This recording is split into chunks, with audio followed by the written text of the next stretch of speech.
వందనాలు, శుభాలు. అందరూ బాగున్నారని తలుస్తున్నాను. కొద్దిసేపు ఒక అరగంట వర్తమానం విని ప్రభు బలను మనం సమీపిద్దాం. పరిశుద్ధ గ్రంథంలో, యోబు గ్రంథంలో కొన్ని వచనాలు మనం చదువుతూ ఉంటాం. యోబు గ్రంథము 11వ అధ్యాయం 14వ వచనం చదువుదాం.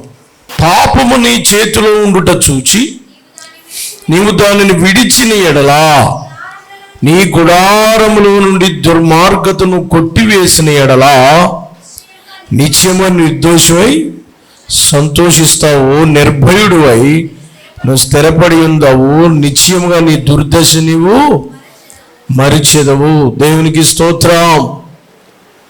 మనకున్న సంతోషం పోవడానికి గల కారణం ఏంటి?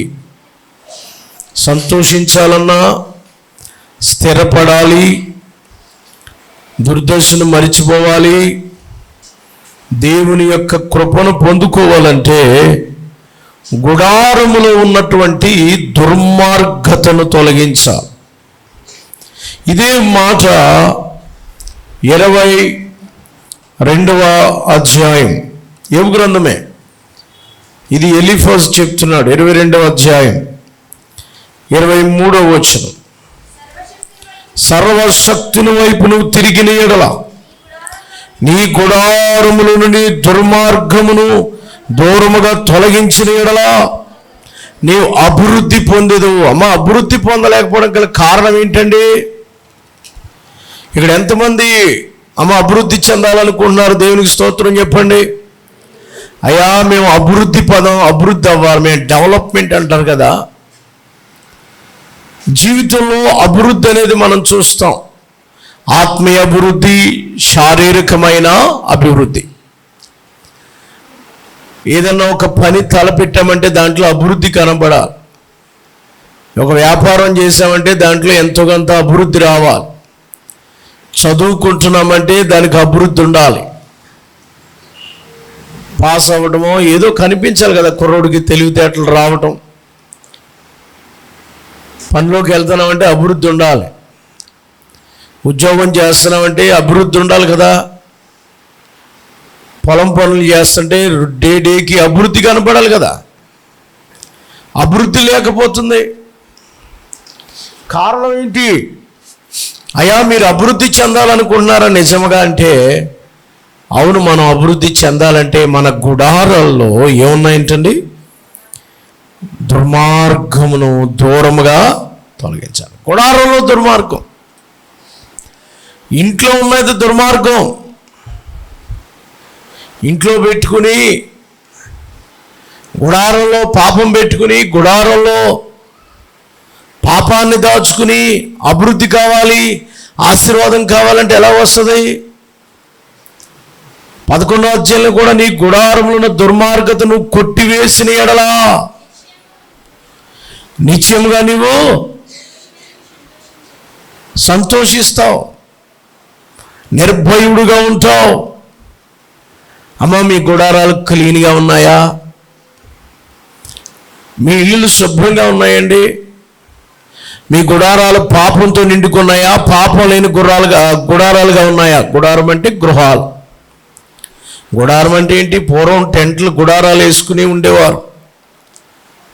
ఆ కాలము గుడారాల కాలం. అందుకే గుడారాలు పండుగ ఎడుతున్నారు. గుడారాలు వేసుకుని గుడారాల్లో కాపురం చేసి, ఈవెన్ చర్చ్ కూడా గుడారంలో ఉండేది. ప్రత్యక్ష గుడారం. ఏం పేరు దాని పేరు? ప్రత్యక్ష గుడారము, పరిశుద్ధ స్థలము, ఆవరణము, పరిశుద్ధ స్థలము, అతి పరిశుద్ధ స్థలం. దాన్ని ప్రత్యక్ష గుడారం, ట్యాబర్నకల్ అంటారు. సో గుడారాల్లో దేవుని మందసం ఉండేది. మనుషులు కూడా గుడారాల్లో ఉండేవారు. గుడారాలు వేసుకుని, టెంట్లో వేసుకుని, అందులో మంచాలు, సంసారం అంతా అందులో జరిగేది. అయితే అలాంటి గుడారాల్లో పాపం అనేది ఉంటే నువ్వు వర్ధిల్లలేవు. నీ గుడారం బాగుండాలి. పరిశుద్ధ గ్రంథంలో ఒక 2-3 గుడారాలు చూపించి నేను ముగిస్తానండి. ప్రియులారా, భూమి మీద ఉన్నటువంటి ఈ జీవితంలో మరి యాకోబు అనేటువంటి ఒక ఆయన మీకు తెలిసే ఉంటుంది కదా. ఆయనకి ప్రేమించేటువంటి భార్య రాహేల్ని పెళ్లి చేసుకున్నాడు. రాహేల్ అందంగా ఉంటుంది కానీ ఆవిడ బుద్ధులైతే అందంగా లేవు. రాహేలు అన్నీ బాగానే ఉన్నాయి కానీ బుద్ధి పోలే. సరే, జరిగిన సంఘటన ఏంటంటే యాకోబు రాహేల్ని ప్రేమించాడు. 7 సంవత్సరాలు పాలేరుతనం చేశాడు, అమ్మాయికి కొలువు చేశాడు. మాంగారు మోసం చేసి మాంగారు ఏం చేశాడు, మోసం చేసి పెద్ద పిల్లల్ని చేశాడు. రాత్రి నైట్ పెళ్ళిళ్ళు. పెద్ద పిల్లలేమో కొంచెం కళ్ళు జబ్బు ఉన్నాయంటే, మరి కళ్ళు పుష్కళ్ళో లేకపోతే మెల్లకన్నో లేకపోతే రేచీకట్లో తెలియదు మనకు, కదా రాయలేదు, కళ్ళు జబ్బు అని రాశారు. పెళ్ళైపోయాక చూసుకుంటే పెద్ద పిల్ల. ఇదేంటి మాంగారు, ఏంటి ఇలా మోసం చేశారు నన్ను? నేను చిన్నపిల్ల కదా, ప్రేమిస్తా, నాకు ఆ పిల్లనిచ్చి పెళ్లి చేస్తానని ఈ పిల్లనిచ్చారు ఏంటంటే, అబ్బాయ్ మా దేశ సాంప్రదాయంలో పెద్ద పిల్లకి పెళ్ళి అవ్వాలి, తర్వాత రెండో పిల్లకే పెళ్లి చేయాలి మేము. సరే, మరి రెండో పిల్లని కూడా నీకు చేస్తాను, ఇంకో 7 సంవత్సరాలు ఆ అమ్మాయి కోసం నువ్వేం చేయాలి, కొలువు చేయాలి. సరే, 7 సంవత్సరాలు మళ్ళీ చేశాడు, పెళ్లి చేశారు. దేవుడు చెప్పాడు, ఎంతకాలం నువ్వు 21 సంవత్సరం ఉండిపోయాడు అక్కడ, 20 సంవత్సరాలు ఇంచుమించు. ఎంతకాలం నువ్వు మీ మాంగారింటికాడు ఉండిపోతావు? యాకోబు, లేచి నీ సొంతూరు బేతేలుకి వెళ్ళు, అక్కడ మందిరం కట్టు. మీ నాన్నగారు మీ మామగారు నీ ఎడల మంచిగా లేడు కనుక నువ్వు జాగ్రత్తగా లేచి వెళ్ళు అని అంటే, ఆయన పెందల కాడ లేచిపోయి భార్యలతో చెప్పాడు, ఇలాగా దేవుడు మాట్లాడాడు, మనం బయలుదేరదామంటే సరేనండి వెళ్ళిపోదామని అన్నారు.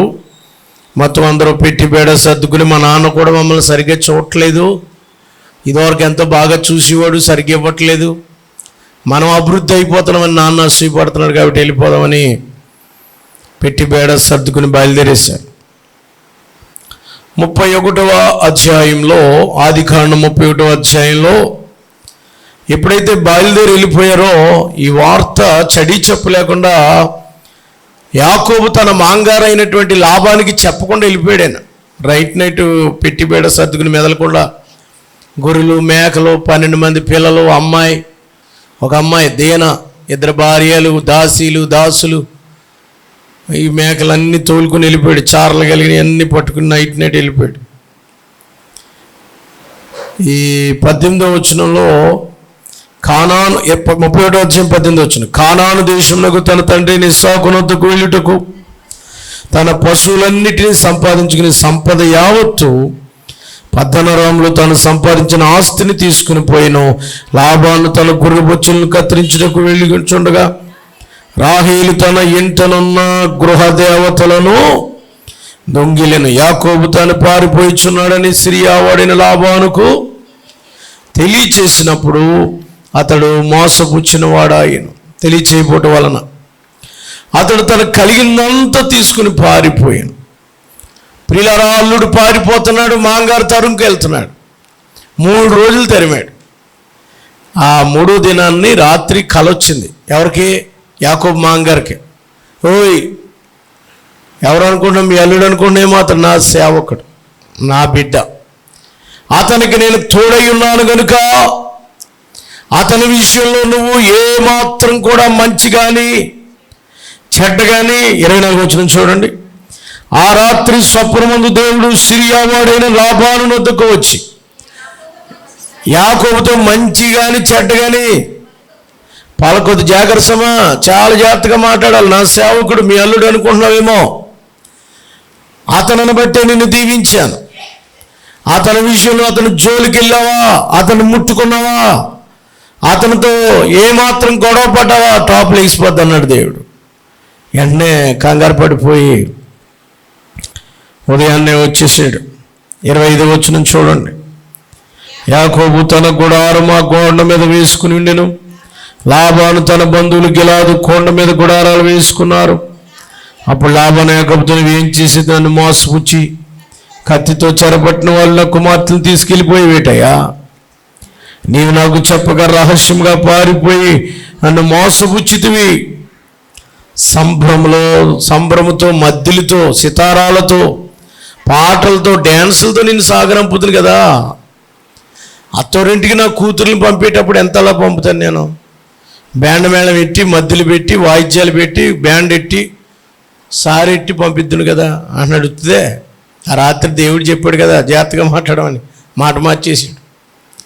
ఎందుకయ్యా చెప్పకుండా వచ్చేసావు? నా కూతుర్ని ముద్దు పెట్టుకోనవలేదు, నా మనవల్ని ముద్దు పెట్టుకోనవ్వకుండా రాత్రి వచ్చేసావు. 3 రోజులు ఎవరో తరివేసినట్టు వెళ్ళిపోతున్నామండి అంటున్నాడు. ఈ తరువుకు వచ్చేసి తీరా సరే వెళ్ళిన తర్వాత దేవుడు మాట్లాడాడు కదా, అందుకని సెట్ అయిపోయాడు. ఇప్పుడు మరి నేను ఎందుకు వచ్చానంటే నా ఇంట్లో ఒక విగ్రహం పోయింది, నా దేవత పోయింది, అది తడుముకోవడానికి వచ్చాను. అప్పుడు యాకోబు అన్నాడు, నేనేమైనా దొంగళ్ళకి కనబడుతున్నాను అనుకుంటావా? నేను అస్సలు నీ వస్తువులు కానీ ఏం తీసుకోలే, నీ బొమ్మలు నాకెందుకయ్యా? నా దేవుడు జీవం కలిగినోడు, ఎవరి గుడారంలో బొమ్మ దొరుకుతుందో వాళ్ళు చస్తారన్నాడు అంతే అని శపించాడు. చూడండి, అందుకే గుడారం గురించి ఇదంతా చెప్పాను మీకు.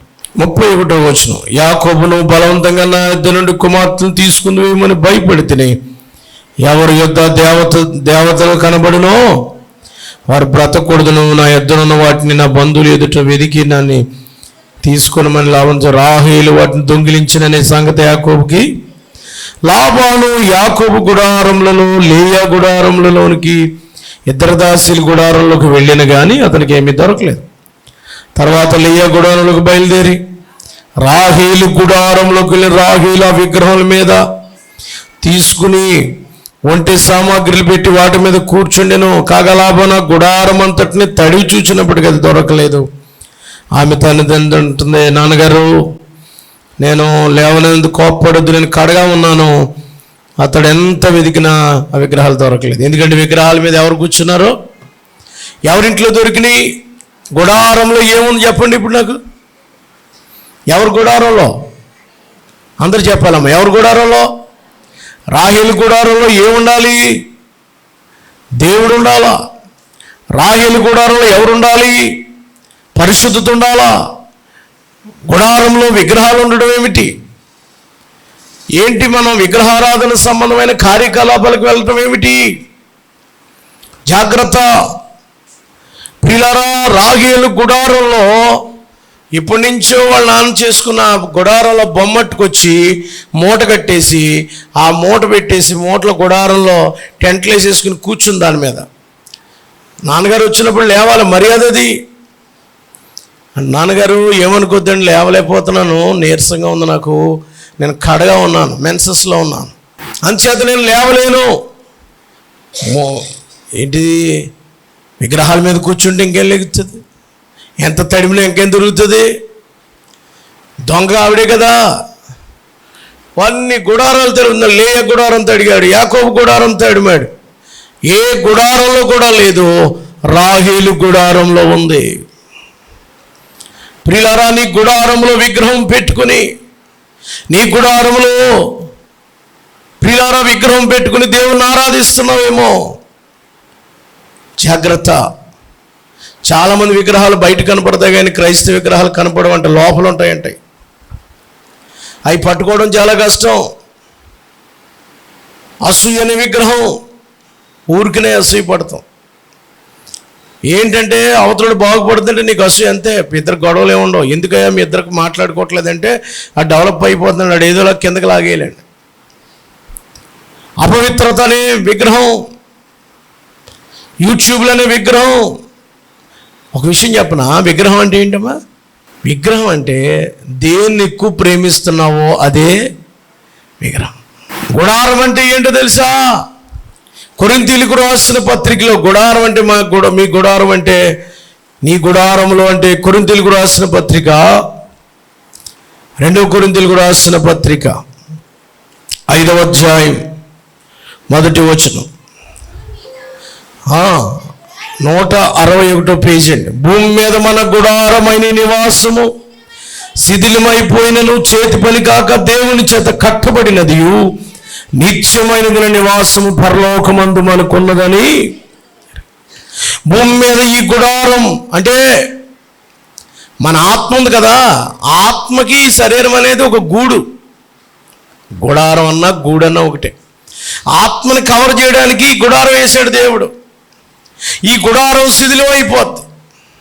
గుడారంలో ఉన్నటువంటి ఆత్మ పరిశుద్ధంగా ఉండాలా అంటే హృదయం, నీ మనస్సు, ఇంకేమంటావు, నీ దేహంలో. గుడారం అంటే ఇది. ఈ లోపల ఉన్న గుడారంలో ఏం పెట్టావు, ఎవరిని పెట్టావు, అది తొలగించుకుంటే నువ్వు వర్ధిల్లుతావు. గుడారంలో విగ్రహాలు నిలుపుకుని చేయదగినటువంటి వాటిని నువ్వు చేయొచ్చు. దేవునికి ఆయాసకరమైన మార్గాలన్నీ కూడా మనస్సులో ఉంచుకున్నావు. హృదయం అనేది అపవిత్రమైనది కదా. మనుషులను అపవిత్రపరిచేది ఏదండి చెప్పండి? మనుషులను ఏం అపవిత్రపరిచేది చెప్పండి? బయట నుంచి వెళ్ళి మనుషులను అపవిత్రపరచవు.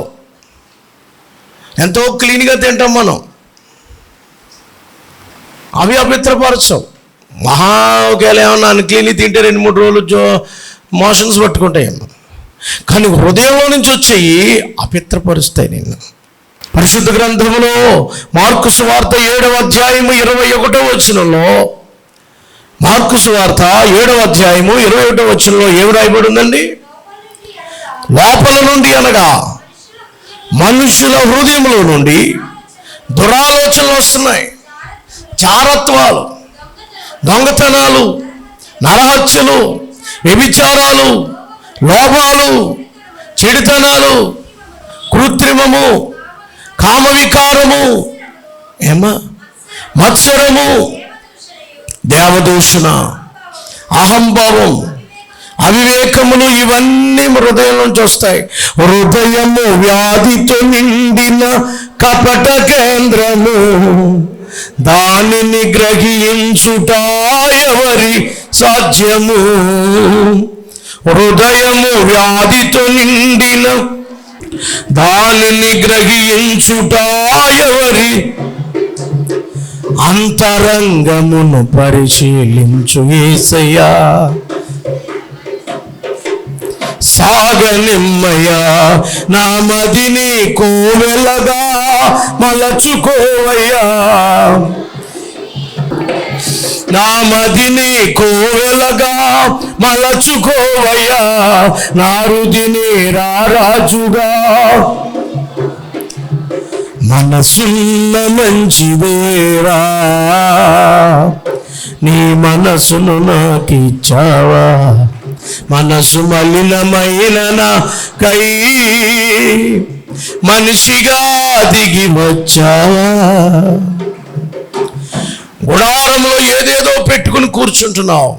అమ్మా, జారత్వం హృదయం నుంచి వస్తుంది. వ్యభిచారం, దొంగతనం, అసూయ, కామ వికారాలు. కనుక కొరింథీయులకు రాసిన పత్రిక చదువుకున్నాం కదండి, 2 కొరింథీ 5వ వచనంలో, భూమి మీద మన గుడారము ఈ నివాసము శిథిలమైపోయినను చేతి పని కాక దేవుని చేత కట్టబడినది నిత్యమునైనా నివాసం పరలోకమందు మనకి ఉన్నదని ఎరుగుదము. మనము దిగంబరులం కాక వస్త్రాలు ధరించుకునే వారుగా కనబడదుము. కాబట్టి పరలోకం నుండి మన నివాసము దీనిపై ధరించుకుని అపేక్షించి దీనిలో ములుగుచున్నాం. ఈ గుడారంలో ఉన్న మనం, ఏ గుడారం? ఈ బాడీ అనే గుడారంలో ఉన్న మనం భారం మోసుకుని మూలుగుచున్నాం. ఇది తీసివేయవలనని కాదు, కానీ మత్స్యమైనది జీవమృంగిపోయినట్లు ఆ నివాసము దానిపైన ధరించుకున్న కోరుచున్నాను. దీని నిమిత్తం మనల్ని సిద్ధపరిచిన వాడు దేవుడే, మరియు తన ఆత్మను సంచికరుడు మనకి అనుగ్రహించుకున్నాడు. అమ్మా, ఈ కీర్తన, ఈ కొరింథీ అంతా మీరు చదువుతుంటుంటే ఈ గుడారానికి ఈ శరీరం పోయి అమర్చమైనటువంటి శరీరం వస్తుంది. కాబట్టి గుడారములో పవిత్రత అనేది చాలా ప్రాముఖ్యం. విగ్రహం అనేది నీ గుడారంలో ఉండకూడదు. దేవునికి ఇష్టం లేనిది ఏది ఇక్కడ నిలబెట్టావు, దేవునికి ఇష్టం లేకుండా దేన్ని ఇక్కడ ప్రేమిస్తున్నావో దాన్ని తీసిపారాయి. రాహేలు ఇంట్లో దొరికింది. ఆమె ఎక్కడ దొరికింది? విగ్రహాలు పెట్టుకునే అమ్మాయి, దేవుణ్ణి నమ్ముకోకుండా, భర్త దేవుడు మంచి దేవుడు కదా, దేవుణ్ణి నమ్ముకోకుండా విగ్రహం పెట్టుకుని దాంట్లో కూర్చుంది. జరిగిన సంఘటన ఏంటంటే,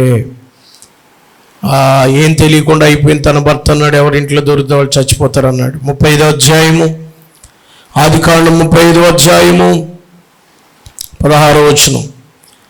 35వ అధ్యాయం 16వ వచనం, ఆదికాండం. వారు బేతేలు నుండి ప్రయాణమైపోయి ఎఫ్రాతాకు వెళ్ళే మార్గంలో మరి కొంతమంది దూరంగా ఉన్నప్పుడు రాహేలు ప్రసవించు ప్రసవ వేదనతో ప్రయాసపడెను. ఆమె ప్రయాసం వలన ప్రయాసపడుచున్న మంత్రస్నామంతో భయపడకం, ఇదిగోను కుమారుణ్ణి కానీ నేను అమ్మాయి మృతి పొంది ప్రాణం పోవచ్చుంటుండగా బెనోని అని పేరు పెట్టిన తన తండ్రి బెన్యామీన్ అని పేరు పెట్టాను. ప్రియులారా, రాహేలు తన జీవితాన్ని ముగించవలసి వచ్చింది. 21 వచ్చిన ఇశ్రాయేలు ప్రయాణం మిగ్దోలు ఎదురు గుడారం వేశారు. ప్రియులారా, తన జీవితం ఎందుకు ముగించిందంటే, కొడుకుని కని వెంటనే చచ్చిపోయింది. కారణం ఏంటి తెలుసా? ఎవరింట్లో ఆ విగ్రహం దొరికితే వాళ్ళు చచ్చిపోతారని యాకోబు అన్నాడు. నీ గుడారంలో ఉన్నదాన్ని తొలగించేయి, దుర్మార్గం ఉంటే తీసేయి, నీ గుడారంలో ఉన్నటువంటి అపవిత్రత తీసేయి, అది నిన్ను మరణానికి దారి తీస్తుంది, తీసిపాడేయాలండి. మన గుడారాలు పరిశుద్ధంగా ఉండాలి, లేకపోతే అది మన నాశనం వరకు తీసుకెళ్ళిపోతాయి. ఇంకో గుడారం గురించి కూడా మీతో మాట్లాడి నేను ముందుకెళ్తాను. ఈ గుడారంలో ఏమున్నాయి చెప్పండి? ఇప్పుడు చెప్పుకున్న గుడారంలో ఏమున్నాయి? విగ్రహం ఉంది. ఇంకొక గుడారం ఉంది. ఆ గుడారంలో ఏముందో తెలుసండి? దేవుడు అన్నాడు, మీరు వెళ్ళే ఆ పట్టణం శపితమైంది కాబట్టి ఆ శపితమైన ఎరుకో పట్టణంలో నుంచి ఏది కూడా ముట్టొద్దు, తీసుకోకండి. ఎవరైనా తీసుకుంటే మరి మీకు శాపం వస్తుందని చెప్పాడు. ఒక ఆయన చూసి ఏం చేశాడంటే, చాలా బాగుంది, బంగారపు కమ్మి, 200 తులాల బంగారం కమ్మి అంట. ఎంత? 200 తులాలంటే మరి ఎన్ని కాసులు నాకు తెలియదు, మీరే లెక్కెట్టుకోండి. 200 తులాల బంగారపు కమ్మిని చూశాడు. అది చూసి ఆశపడ్డాడు. ప్రియులారా, మంచి సేనారు వస్త్రం, 50 తులాలు బంగారపు కమ్మి, 200 తులాలు వెండి, ఇవన్నీ కూడా దాచుకున్నాడు, గుడారాలలో పెట్టాడు. గుడారం అనేది పాపానికి సాదృశ్యంగా గుడారంలో పెట్టి దాచేసాడు. బంగారం ఉంటే పిల్లకి పనిచేద్దాం అనుకున్నాడు. 50 తులాలు, 200 తులాలు వెండి, సేనారు వస్త్రం, శపితమైన దానిని ఆశించాడు. అందరూ యుద్ధంలో గెలిచేశారు. మనోడు మెల్లిగా పట్టుకొచ్చి ఎవరికి తెలియకుండా బాబేనాడు దొంగతనం చేసి గుడారంలో గొయ్యి తీసి ఒక గొయ్యంతగా అందులో పెట్టేసి లోపల దాచేసి అలికేసాడు, పైన దాచేసాడు, పాతి పెట్టేశాడు. ఏమి ఎరగనట్టు మామూలుగా ఉన్నాడు. ఇశ్రాయేలీలు పెద్ద పట్టణమైన యెరికోను ఓడించారు, బాగానే ఉంది. ఆ తర్వాత ఇంకో చిన్న పట్టణం ఉంది, అది హాయి. దాని పేరేం పేరండి? హాయి అనే పట్టణం హాయిగా ఉండదు, అది హాయిగా లేదు. ఆ పట్టణం చాలా చిన్నది, చాలా తక్కువ మంది, 3,000 మంది వెళ్తే ఓడించేస్తామని 3-4 వేల మందిని పంపించారు. 30 మంది చచ్చిపోయి ఓడిపోయి వెనక్కి పరిగెత్తుకు వచ్చేసారు ఇశ్రాయేల్. యెహోషువ 6వ అధ్యాయంలో 7వ అధ్యాయంలో ప్రార్థన చేస్తున్నాడు, అయ్యా ఎందుకు ఇలా జరిగింది, మా పరిస్థితి ఎందుకు ఇలా చేశావు? 4వ వచనం నుండి యెహోషువ గ్రంథము 7వ అధ్యాయం 4వ వచనం నుండి 10వ వచనం వరకు ప్రార్థన చేశాడు. దేవుడు అన్నాడు, ఎందుకయ్యా ప్రార్థన చేస్తున్నావు? 11వ వచనం, ఇశ్రాయేలీయులు ఏం చేశారు? పాపం చేశారు, నేను వారితో చేసిన నిబంధన మీరు శపితమైన దాన్ని కొంత తీసుకుని దొంగిలి బొంకి తమ సామాన్లు ఉంచుకున్నారు. కాబట్టి ఇశ్రాయేలీయులు ఏమయ్యారు? శాపగ్రస్తులయ్యారు. శాపగ్రస్తమైనది మీ మధ్య నుండి తొలగిస్తేనే గాని నేను మీకు తోడై ఉండను. దేవుడు తోడు కావాలనుకుంటున్నావు, దేవుడిని వర్ధిల్ల చేయాలనుకుంటున్నావు, దేవుడిని ఆశీర్వదించాలనుకుంటున్నావు. అలాగ ఆశీర్వదించబడాలి అని అంటే నీ హృదయంలో ఉన్నటువంటి, నీ గుడారములో ఉన్నటువంటి ఆ శపితమైనది తీసిపడేయి. అబ్బాయి, రేపటికి అందరూ పరిశుద్ధంగా సిద్ధపడి రావాలి. ఎవరు మట్టుకు వాళ్ళు రెడీ అయ్యండి. 13వ వచనం చదవండి అందరూ. నీవు లేచి జనులను పరిశుద్ధపరిచి, వాడితో ఇలాగ చెప్పు, రేపటికి మిమ్మల్ని మీరు పరిశుద్ధపరచుకోండి. దేవుని బల దగ్గరికి వచ్చేటప్పుడు పరిశుద్ధంగా రావాలా. విజయం సాధించాలంటే పరిశుద్ధంగా ఉండాలా. గుడారం పరిశుద్ధంగా ఉండాలా. ఎవడు దొంగ పట్టుబడతాడు ఇప్పుడు రేపటికి. ఎవరు మట్టుకాడు పరిశుద్ధపడనంటే, ఈ రాత్రి దొంగతనం చేసినోడు ఉన్నాడు కదా, ఇశ్రాయిల్లో ఒక దొంగడు ఉన్నాడు. నన్ను ఎవ్వరు పట్టుకోలేరు. ఇంట్లో దొంగను ఎవరు పట్టుకోలేరంట, యేసుడైనా పట్టుకోలేడట. అలాంటి దొంగతనం చేసేసి మనోడు జాగ్రత్తగా ఎవ్వరు ఏమి ఎరగనట్టు పడుకుని హాయిగా పడుకుంటున్నాడు. పోనా రాత్రి మంచం మీద పడుకుని నేను దొరుకుతానేంటి? అంత తేలిగ్గా దొరుకుతానా? ఎంత తెలివితేటలు, 3వ కంటికి కనపడినా నా దొంగతనం అలాగ ఉంటుంది కదండి. దొంగతనాలు చేసేవాడు 3వ కంటికి కూడా తెలియనివాడు, దొంగతనం జరిగినట్టు తెలియదు. అలా జరుగుతుంది అనమాట. కానీ ఏదో ఒక ఏమంటాం, అది ఏదో ఒక క్లూ వదిలేస్తాడు. తెలుగులో ఏమంటారు అది, ఆధారం వదిలేస్తాడు దొంగడు. ప్రియులారా, ఇక్కడ కూడా అలాగే జరిగింది. ఎవరికి ఆ రాత్రి పశ్చాత్తాపడి, రాత్రి అయ్యో పట్టబడతామేమో, దేవుడు పట్టుకుంటాడు, ఆయన చూస్తున్నాడు. ఏమండో అందరు గదిలు తడుతున్నారు, రండి ఒక్కొక్కటి రండి అంటున్నారు. చేతులు చూపించమన్నారు. వంశం పట్టుబడ్డది. యూదా వంశంలో జరహు మునుమనముడును, జబ్దీ కుమారుడు కర్మి, జబ్దీ మనముడును కర్మి కుమారుడైన ఆకాను పట్టబడిన. ఆకాను, ఆకాను ఏంటి చేతులు చూశారు, దొంగతనం చేసిన చేతులు. మరి ఎలా పట్టుకున్నారో తెలియదు. దేవుడు వాసన, కుక్క వాసన పట్టేది కదా. దొంగని ఎవరు పడతారు? కుక్క పట్టేస్తుంది, ఎక్కడికైనా పరుగులెట్టిచ్చేస్తుంది. గుడారంలో పాపం పెట్టుకున్నావు. దొంగతనం అనే పాపం. చాలామంది దొంగలు. అయ్యా ఏం చేసావు చెప్పు. 19వ వచనం చదవండి. 7వ అధ్యాయం 19వ వచనం. అప్పుడు యెహోషువ ఆకానుతో, నా కుమారుడా, ఇశ్రాయేలు దేవుడైన యెహోవా మహిమను ఆయన ఎదుట ఒప్పుకుని నువ్వు చేసిందని మరుగు చేయక మాకు తెలుపమని నేను వేడుకొనుచున్నానని చెప్పగా, ఆకాను యెహోషువతో, ఇశ్రాయేలు దేవుడైన యెహోవాకు విరోధముగా నేను పాపము చేసింది నిజమే, నేను తప్పు చేసింది నిజమే. అది రాత్రి ఒప్పుకోవాలి, పొద్దున కాదు. ఇప్పుడు కుదరదు, ఇంకా లాభం లేదు. దోపుడు సొమ్ములో ఒక మంచి సేనారు వస్త్రము 200 తులాలు వెండి, ఇందాక చెప్పాను కదా, 50 తులాలు ఎత్తుగల ఒక బంగారు కమ్మ నేను చూచి వాటిని ఆశించి, ఇదిగో అది డేరా మధ్య భూమిలో దాచబడింది, ఆ వెండి దాని క్రింద ఉన్నదని ఉత్తరం ఇచ్చి తాను చేసిందంతా ఒప్పుకున్న. డేరా ఆమె ఎక్కడ దాచాడంట? డేరా బాబా. ఏ బాబీనా? డేరా బాబా. డేరా బాబా తెలుసా మీకు? తెలీదా డేరా బాబా? డేరా బాబా అనేవాడు ఈ కాశీ దగ్గర ఒక పెద్ద ఆశ్రమం. ఒకనొకప్పుడు ప్రధానమంత్రి వెళ్ళి మోడీ ఆయన కాళ్ళకి నమస్కారం చేసుకుని దీవెనలు తీసుకునేవాడు. ఇంచుమించు 2-3 కోట్ల మంది ప్రజలు అతని అనుచరులు ఉన్నారు డేరా బాబా. ఆ డేరా బాబా ఏం చేస్తాడో తెలుసా? ఆశ్రమం పెద్దదే, అందులో రోజు భక్తులు వస్తారు కదా, ఈ పిచ్చోళ్ళు అందులో మంచి మంచి పిల్లల్ని నువ్వు నాకు సేవ చేయాలని చెప్పిస్తాడు. తనకి సహకరించే కిలాడి లేడీ ఒకరితో పెట్టుకున్నాడు.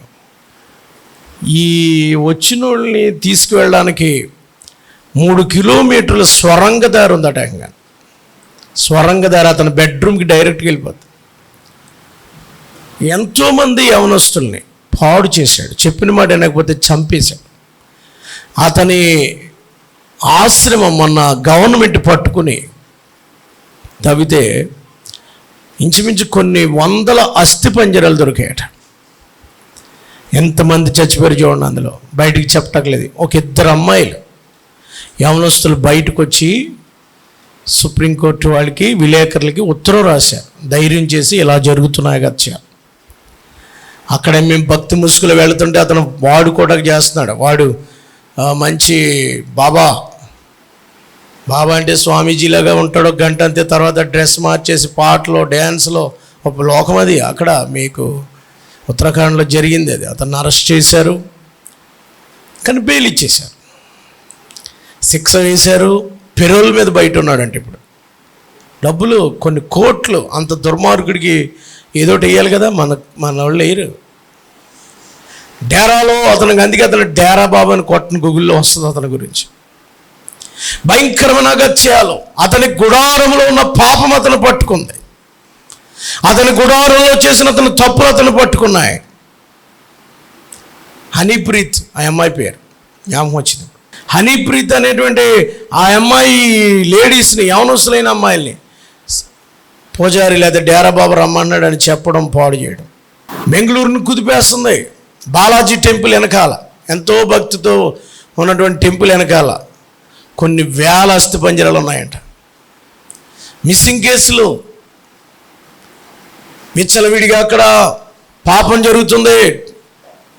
గుడారాల్లో పాపాలు చేస్తున్నారు. ప్రియులారా, దేవునికి విరుద్ధమైన కార్యకలాపాలు భారతదేశంలో జరుగుతుంటే, భారతదేశం అలాంటివి మిస్సింగ్ కేసులు పట్టించుకుంటూ ఎంతమంది అయిపోయారు అన్నారు. కానీ ఎవడో మొన్న ఒకడు చెప్పాడు, పాతి పెట్టినోడు వచ్చి చెప్పాడు, పెద్ద ఇష్యూ నడుస్తుంది అక్కడ. అందులో పెద్ద పొలిటికల్ లీడర్స్ అందరూ ఉన్నారట. అందులో బెంగళూరులో నడుస్తుంది. సిఐడి, సిబిఐ అన్నీ వేశారు. చివరికి ఏం తెలుస్తారు మనకు తెలియదు. ఎందుకు ఈ మాట నేను చెప్తున్నానంటే, గుడారంలో పాపం పెట్టుకునే నువ్వు వర్ధిల్లలేవు. ఆకానింటిలో ఏముందండి? దొంగతనం చేసినటువంటి సేనారికమ్మి. ప్రియులారా చూడండి 23వ వచనం. కాబట్టి డేరాలో దాచు ఆ వెండి దాని క్రింద ఉండేది. కాబట్టి ఆ డేరా మధ్య నుండి వాటిని తీసుకుని యెహోషువ యొద్దకు ఇశ్రాయేలు తెచ్చి యెహోవా సన్నిధిని ఉంచిన వారు ఆ పై వస్త్రాలు, బంగారపు కమ్మి, ఆకాను, కుమారులు, కుమార్తెలు, ఎద్దులు, గాడిదలు, మందను, డేరాను మొత్తం పట్టుకుని ఆకూరలో తీసుకొచ్చి, మరి నువ్వేలా ఓడిపోయేలాగా చేసావు, దేవునికి అవమానం తెచ్చావు, రాళ్ళతో కొట్టి చంపేశారు. ప్రియులారా, ఆకూరులోయ అని పేరు దానికి. తన గుడారంలో పాపం అతను మరణానికి కారణమైంది. నీ గుడారంలో పాపం ఉందమ్మా? నీ హృదయంలో పాపం అనేది ఉందేమో, తీసివేసుకో, అది నిన్ను తినేస్తుంది. ఈ గుడారంలో ఏముందండి? దొంగతనం. ఆ గుడారంలో ఏముందండి? విగ్రహం. ఇలా చెప్పుకుంటూ వెళ్తే బైబిల్లో చాలా గుడారాలు ఉన్నాయి.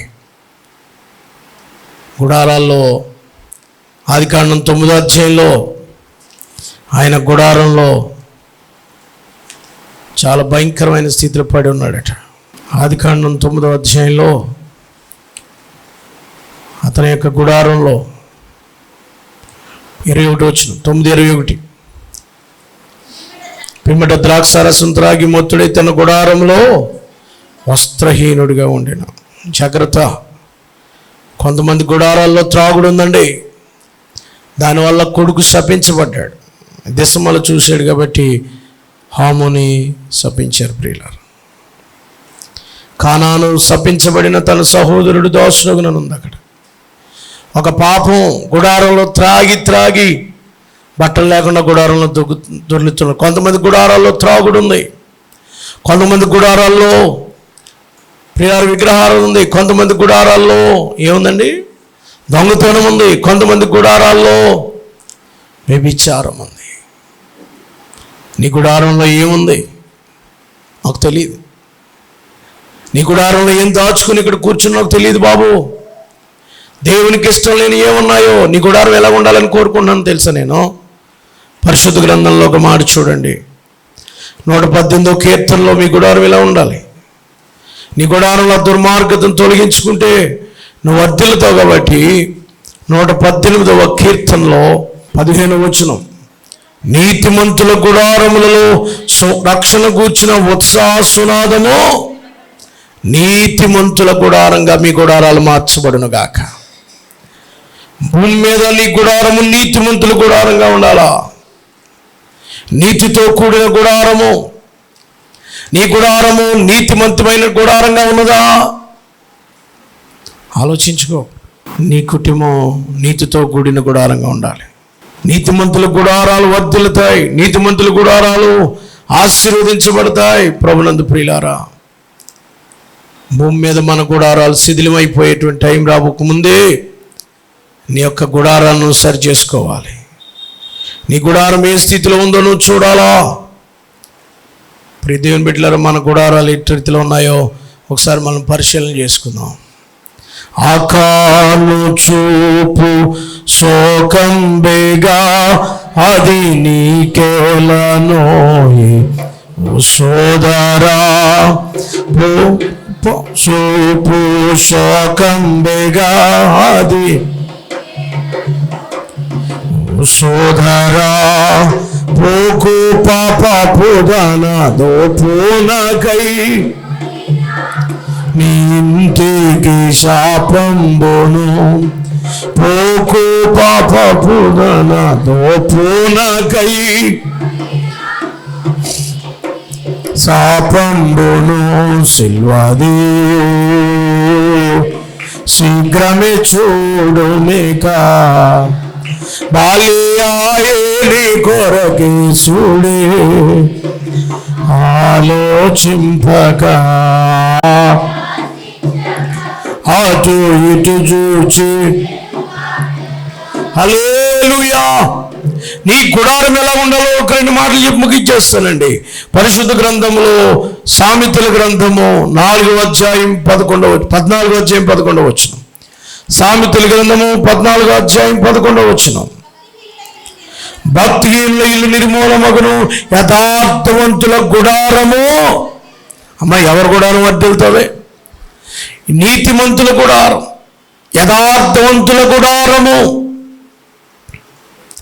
ప్రియులారా, మీ గుడారం ఎలా ఉంది? యథార్థమైన గుడారంగా ఉందా? దేవుడు మన గుడారాలను విడిచి వెళ్ళిపోతున్నాడంట. అయ్యో, నువ్వు ఎలా గుడారం విడిచేసి అతిథిగా ఉండవలసిన నీవు ఎందుకు బయటికి వెళ్ళిపోయావు? ప్రియ దేవుని బిడ్డలారా, మన గుడారాలు దేవుడు నివసించే గుడారాలుగా ఉండాలి. సువార్త సునాది వినపడే గుడారాలుగా ఉండాలి. యథార్థవంతుల గుడారాలుగా ఉండాలి. అప్పుడే మన గుడారాలు ఆశీర్వదించబడతాయి. కొన్ని గుడారాల నుంచి యేసయ్య బయటికి వెళ్ళిపోయాడు. కొన్ని గుడారాల్లో యేసు ప్రభువు లేడండి. ప్రియులారా, అతిథిగా ఉండవలసిన గుడారాల్లో నుంచి ఆయన బయట నిలిచున్నాడట. ఎందుకు? ఆయన నువ్వు పరదేశి వలె ఎలాగూ బయట నిలిచి ఉంటివి అంటాడు ఇర్మియా గ్రంథంలో. గుడారంలోకి రావాల్సిన నీవు పరదేశి వలె ఎందుకున్నావు నువ్వు బయట? నా ప్రభువా, నా దగ్గరికి రా, నా గుడారంలోకి వచ్చి నన్ను దీవించు. ప్రియులారా, దేవుని గుడారంలోకి వెళ్ళాలంటే, దేవుడు మన గుడారంలో ఉండాలంటే 15వ కీర్తనలో ఉన్న ఆ లక్షణాలు మీకు ఉండాలి. 15వ కీర్తన ఒకసారి అందరూ తెరిచినట్లయితే ఇది మాట ముగిస్తాను. 15వ కీర్తన చూడండి, ఏముంది అక్కడ? యెహోవా నీ గుడారములో అతిథిగా ఉండదగిన వాడెవడు? దేవుని గుడారం అది. నీ గుడారమే దేవుని గుడారం అవ్వాలి. దేవుని గుడారమే నీ గుడారం అవ్వాలా? నీ గుడారములో అతిథిగా ఉండదగిన వాడెవడు? నీ పరిశుద్ధ పర్వతం నివసముది. యథార్థమైన ప్రవర్తన కలిగి హృదయపూర్వకంగా నిజం పలుకువాడే దేవుని గుడారంలో మన గెస్ట్లా ఉంటాం అంటాడు. అమ్మా, ఆయన మన గుడారంలో ఉండడం కాదు, మనమే ఆయన గుడారంలో గెస్ట్లకు వెళ్ళిపోతాం. నీవు యథార్థవంతుడివై నీ దుర్మార్గతను నీ ఇంట్లో నుంచి, నీ గుడారంలో నుంచి తొలగిస్తే యు ఆర్ ద గెస్ట్. దేవుడికి గెస్ట్లు అంట మనం. ఆయన గుడారములో అతిథిగా ఉండదగిన వాడెవడు? ఎవరు అతిథిగా ఉండేవాడు అంటే, యథార్థమైన ప్రవర్తన కలిగి నీతిని అనుసరించి హృదయపూర్వకంగా నిజం పలికేవాడట. నిజం పలుకుతున్నారండి. అట్టివాడు నాలుగుతో కొండిమలాడు తన చెలికానికి. అమ్మ, నిజం మాట్లాడాలి, అబద్ధాలు మాట్లాడకూడదు, నిజం. రెండవది, తన పొరుగువాని మీద నిందమాపుడు. మూడవది, అతని దృష్టికి నీచుడు. అతడు యెహోవాయందు భయభక్తులు గలవారిని ఏం చేస్తాడట? నీతిమంతుడు యెహోవాయందు భయభక్తులు గలవారిని సన్మానిస్తాడు. అతడు ప్రమాణం చేయనప్పుడు నష్టం కలిగినా ఏం చేయడంటమ్మా? మాట తప్పడు. మాట ఇచ్చాడా, నష్టం వచ్చినా సరే నేను కట్టిస్తాను కాబట్టి కట్టిస్తాను అంతే, నష్టం వచ్చినా సరే. నష్టమైన మాట తప్పడట. దేవుని గుడారములో నువ్వు అతిథిగా ఉండాలి. దేవుని బలను తీసుకున్న నీవు, దేవుని శరీరము తీసుకున్న నీవు మాట తప్పని వాడిగా ఉన్నావా? తన ద్రవ్యాన్ని దేనికి ఇవ్వడటండి? వడ్డీకి ఇడు. వడ్డీ తిప్పకూడదటండి. నిరపరాధి చెరుపుటకి లంచము పుచ్చుకోకూడదు. ఈ ప్రకారం చేయబడి అన్నడును కదల్చబడ్డాడు. అతని గుడారం బాగుంటుంది. అతడు దేవుని గుడారంలో ఎలా ఉంటాడండి? అతిథిగా. నీ జీవితం అలా మార్చుకుంటావా? దేవుని గుడారంగా నీ గుడారం ఉందా? నీ హృదయం అనే గుడారం గురించి మాట్లాడుతున్నాను నేను. నీ హృదయం అనే గుడారము పరిశుద్ధంగా ఉన్నదా? దేవుడు నీ గుడారంలో నివసించగలుగుతున్నాడా? వెళ్ళిపోతున్నాడా? దావీదు గుడారంలోకి క్షమించండి, మన ఎవరు ఆదికాండం 18వ అధ్యాయంలో అబ్రహాము గుడారంలోనికి ఎవరు వచ్చారండి? దేవుడు అతిథిగా వచ్చాడు. 18వ అధ్యాయం చూడండి. వనములో గుడారంలో కూర్చున్నాడట. యెహోవా గుడారంలో దగ్గర వెళ్ళాడు. అబ్రహాము గుడారంలోకి దేవుడు వెళ్ళాడు.